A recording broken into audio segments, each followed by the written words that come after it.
23, verse 34.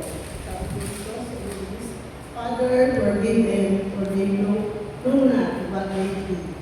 At sa Tagalog po, sinabi ni Jesus, Ama, patawarin mo sila sapagkat hindi nila nilalaman ang kanilang Para kita ba? ay pinagalang. O Diyos, sa hapon ito, ikaw ang mataas, ikaw ang makita, ikaw ang mamusa sa puso ng bawat isa. Hallelujah. Ang presensya mo, ang sumama sa amin, upang higit kang mapahalagahan sa araw nito. Upang dalawin natin sa pangalan ng Jesus. Amen. Muli po, sinabi ni Jesus, Ama, patawarin mo sila sapagkat hindi nila nalalaman ang kanilang ginagawa.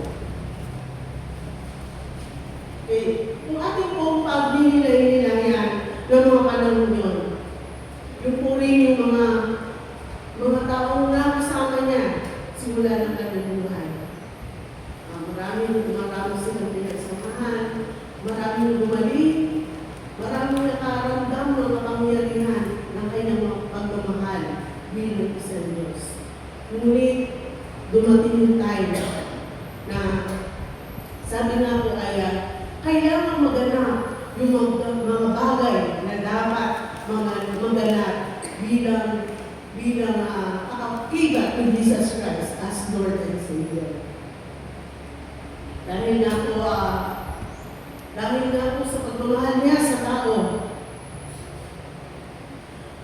hirap na po siya naman. Pero inisip niya po yung posisyon na patawarin pa rin yung mga taong nagbigay sa kanya ng sakit, ng lahat ng bagay. Pero pwede niya hindi ito maranasan. Pero dahil doon sa sobrang pag-ibig niya sa tao, patuloy niyo po tayo inabot dahil doon sa forgiveness na naandun sa kanyang puso, sa pagmamahal. Kaya nandito po ang bawat isa dahil doon sa forgiveness na yun. Kung hindi dahil doon sa forgiveness na yun, hindi po tayo makakatayo. Kasi po, sa Lord nagmula po yung pag-ibig na yun, na kaya po siya ay nakapag-forgive dahil sa sobrang pagmamahal na as Christian po, di ba po napakahirap magpatawad, pero dahil dumadali sa atin yung pag-ibig ng Diyos, natututo po tayo magpatawad. Yung katigasan po ng puso natin ay lumalambot dahil sa ginawa ni Jesus bilang isang Diyos, bilang isang tao para maabot po ang bawat isa sa atin. Na hindi ito magagawa ng pangkaraniwang tao dahil sabi nga po, dahil sa galing ng tao, tumitigas ang puso.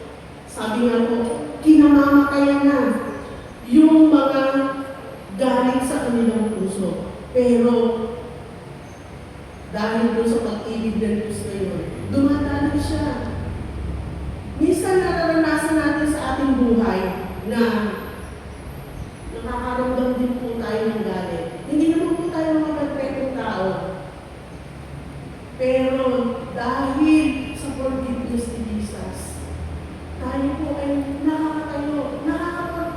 nakakapag-forgive din po tayo, makakapatawad pa rin po tayo. Dahil yun po ang isang bagay na bunga nilang ginawa ni Jesus. At naroon din po yung mga bagay na iba pa. Yung love, because of nandun po yung siyang na bunga ng Espiritu na nasa atin, na gumagawa sa buhay natin bilang isang mananampalataya upang tayo maging matibay. Sabi nga po, pwede hindi naranasan ni Jesus yung lahat ng naranasan na sa puso. Dahil siya Diyos, pero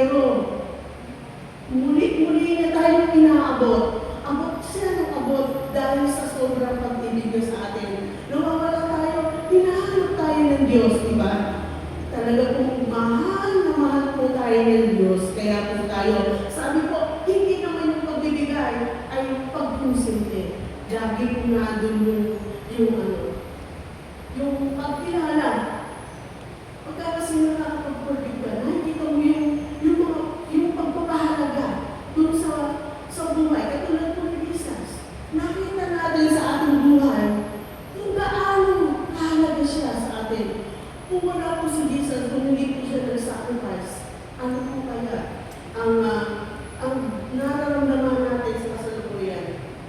Mahirap po na walang Kristo. Kaya patuloy po natin ibahagi yung forgiveness na naranasan natin bilang isang anak ng Diyos sa ibang pang mga tao. At lagi nating pahalagahan. Sabi nga po, doon sa time na yun, ay iniisip niya pa. Lagi niya iniisip pa yung patawag pa. Bibigyan pa niya yung ibang tao. Instead na pumupo siya sa kanya sarili. Doon siya nakapokus. Kasi pwede niya parusahan yung mga because of that na siya ay nasa krus. Pero laging sarili, bago niya intindihin yung sarili niya, yung mga hirap na kayo naranasan, iniisip pa lagi po niya yung iba.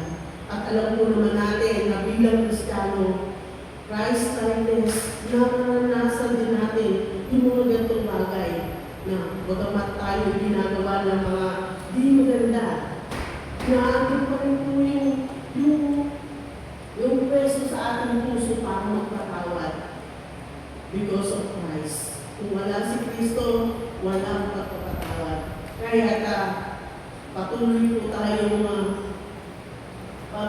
tayong pagdaluhin natin sa ating mga buhay bilang isang mananampalataya na tayo po ay nasa habag at biyaya ng Lord. Nabubuhay po tayo dito.